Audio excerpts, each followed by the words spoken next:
Bienvenue au cœur de l'action, le podcast de la ville d'Antibes-Juan-les-Pins. Un podcast qui vous invite chaque semaine à vous informer autrement sur l'actualité de votre ville. La saison estivale démarre fort à Antibes-Juan-les-Pins. Dans cet épisode, Jean Leonetti nous présente les grands rendez-vous culturels et événementiels de l'été. Bonjour Jean Leonetti. Bonjour. Le jazz démarre fort, les 2 premières soirées ont un taux de remplissage à plus de 90%.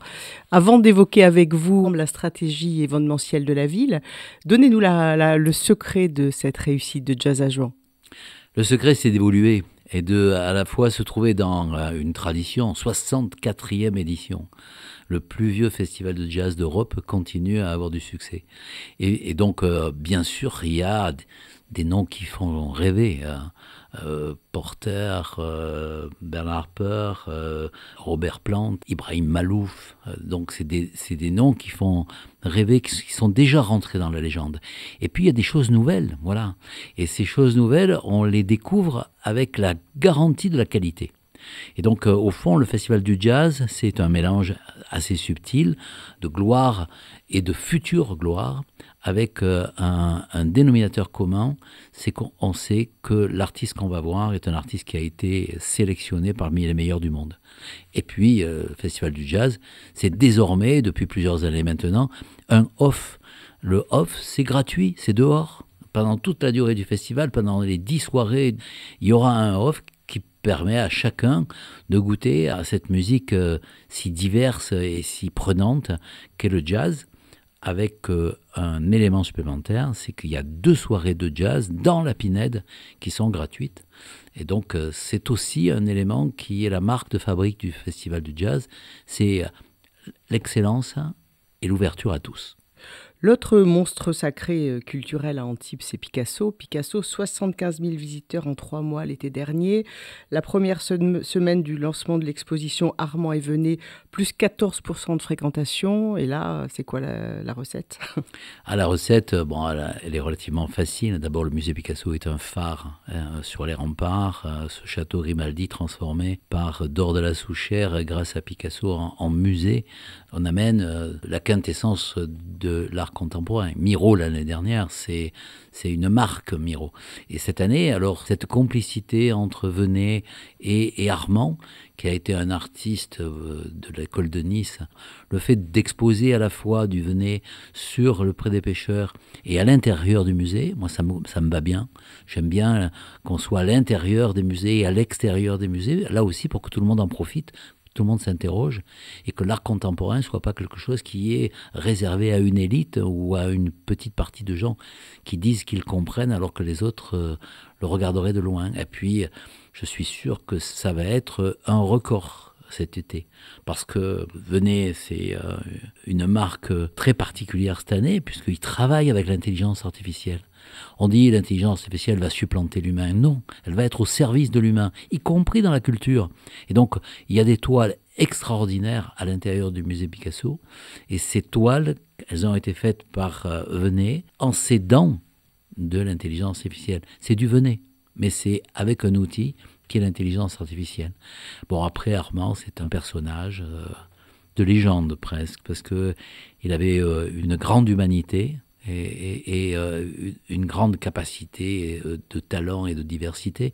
Donc retrouver Armand à l'intérieur du musée Picasso, c'est réconcilier finalement le contemporain récent qu'on garde dans nos mémoires, et puis le contemporain un peu plus ancien qui est celui de Picasso.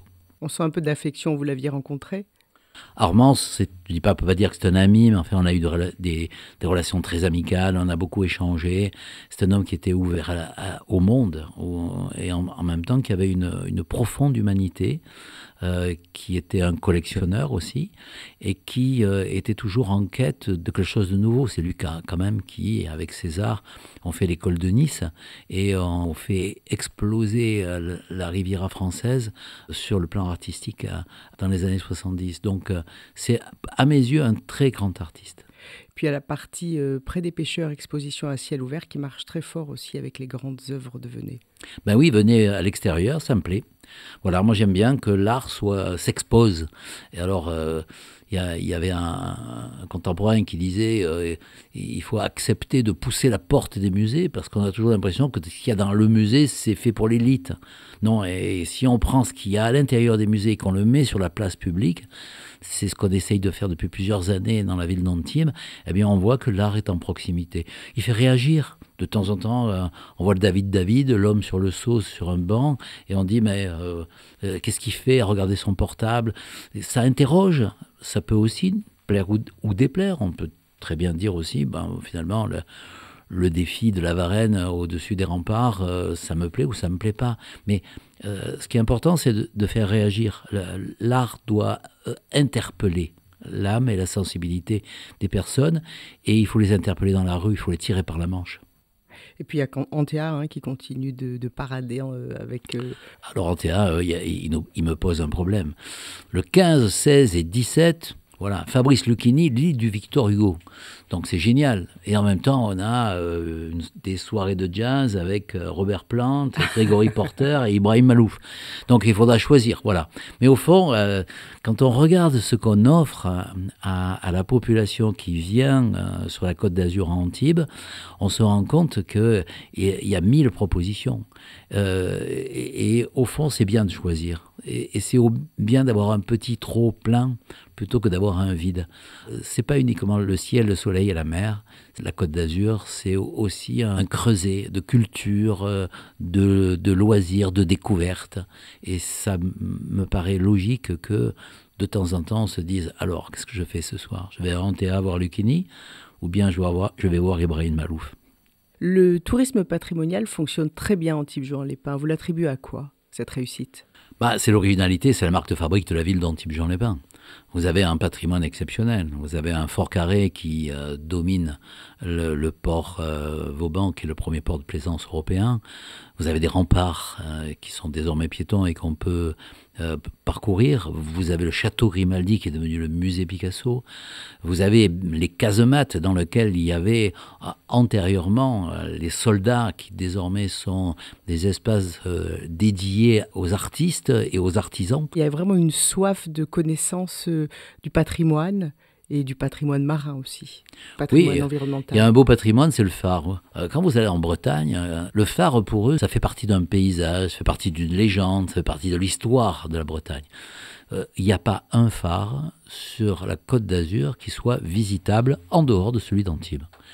Nous, on n'a pas cette notion du phare. Et pourtant, le phare, à la pointe de la Garoupe, c'est aussi une façon d'interpeller avec la lumière, non plus les bateaux pour les prévenir des rochers, mais d'interpeller tout le monde en disant « Venez voir le plateau de la Garoupe, c'est un des plus beaux endroits avec le sanctuaire qui existe à Antibes avec un panorama extraordinaire. » Et puis si vous montez alors dans le phare, et c'est gratuit, à ce moment-là, vous avez le panorama à 360 degrés sur toute la Côte d'Azur à partir de Antipolis, c'est-à-dire la ville d'en face. Donc cet élément-là, en dehors d'un paysage exceptionnel qui est le paysage de nos vieilles rues du vieil Antibes associé à la Pinède ou au Cap d'Antibes dont on peut faire le tour sécurisé piéton maintenant, sont des éléments qui portent une forme d'identité, d'authenticité que le touriste a envie de découvrir. Si vous voulez du sable et du soleil, il y a beaucoup d'endroits dans le monde et autour de la Méditerranée dans lesquels vous avez du sable et du soleil. Si vous voulez avoir un petit supplément de culture et d'âme, il faut venir à Antibes.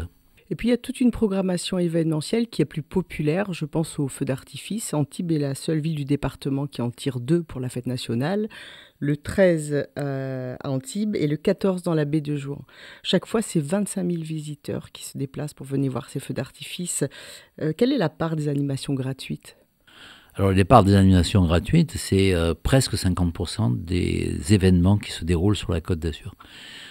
Vous pouvez avoir les brass bands après le jazz, par exemple, qui traversent les villes à Antibes et à Juan-les-Pins. Vous pouvez avoir, bien sûr, le jazz off, on en a parlé. Et puis, vous pouvez avoir, bien sûr, les feux d'artifice qui sont visibles et qui ont toujours autant de succès. Le feu d'artifice chez nous, on en fait 2 parce que si on le fait qu'à Antibes, en Juan-les-Pins et Jaloux, et si on le fait à Juan-les-Pins, Antibes et Jaloux. Donc on en fait un à Antibes, près de la Siesta, et on en fait un à Juan, dans la baie de Juan. Et puis de la baie de Juan, cette année, on pourra le faire à partir d'une partie de la promenade de soleil qui sera terminée et qui va aussi être demain une belle promenade le long de la baie de Juan. Comment est-ce que vous lissez la programmation événementielle sur l'été et puis de façon un peu plus large? On essaie de se calquer sur l'attente de la clientèle. L'attente de la clientèle, je vais caricaturer, elle est plus familiale en juin et en juillet, et plus avide d'événements culturels, touristiques.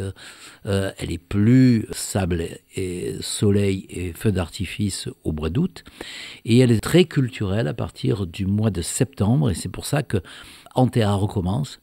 L'été, c'est la fréquentation touristique, c'est juillet-août. À Antibes, désormais, heureusement, c'est juin, juillet, août, septembre, et une grosse partie d'octobre, parce qu'octobre, c'est encore une belle saison avec une luminosité exceptionnelle, celle qui a séduit Nicolas de Staël. Vous avez quelques chiffres déjà de la fréquentation? Vous avez une tendance à nous donner? La tendance de la fréquentation, c'est plus 8%. Donc on sait qu'on va avoir une saison touristique meilleure que celle de l'année dernière, qui était pourtant déjà culminant dans les sommets des 10 dernières années. Donc il faut les recevoir, il faut sécuriser nos événements. Je ne reviens pas sur le fait que nos feux d'artifice, il y a les portiques, il y a les fouilles. Et il faut pouvoir dire aux gens, vous pouvez venir en famille et en toute tranquillité, la sécurité est assurée. Et puis faire en sorte que on continue à avoir ce double label, l'excellence et l'ouverture à tous. Je crois que vous donnez aussi une part aux événements sportifs. Alors on a 2 événements qui sont là aussi de niveau mondial. On a bénéficié du padel, qui est un sport très populaire. On a eu un beau spectacle avec un plein dans la Pinède les 2 soirées. Et puis maintenant, on va avoir le footy-volley avec les Brésiliens qui sont quand même encore toujours dans les sommets et avec leurs gestes acrobatiques au-dessus du filet. C'est un spectacle qu'il faut voir au moins une fois. C'est un challenge sportif. Et là, vous aurez les meilleurs du monde. Beaucoup de sollicitations, on l'a vu, c'est un bel été qui se prépare. Oui, c'est un bel été qui se prépare et j'espère que tout le monde pourra en profiter et que ça amènera à la fois beaucoup de joie et d'enthousiasme et beaucoup de sérénité et de tranquillité. Je vous remercie. Au cœur de l'action, c'est un podcast d'Antibes Juan-les-Pins. À la technique, Jean-François Diaz. Au micro, Florence Bellon. Et nous, on vous donne rendez-vous la semaine prochaine.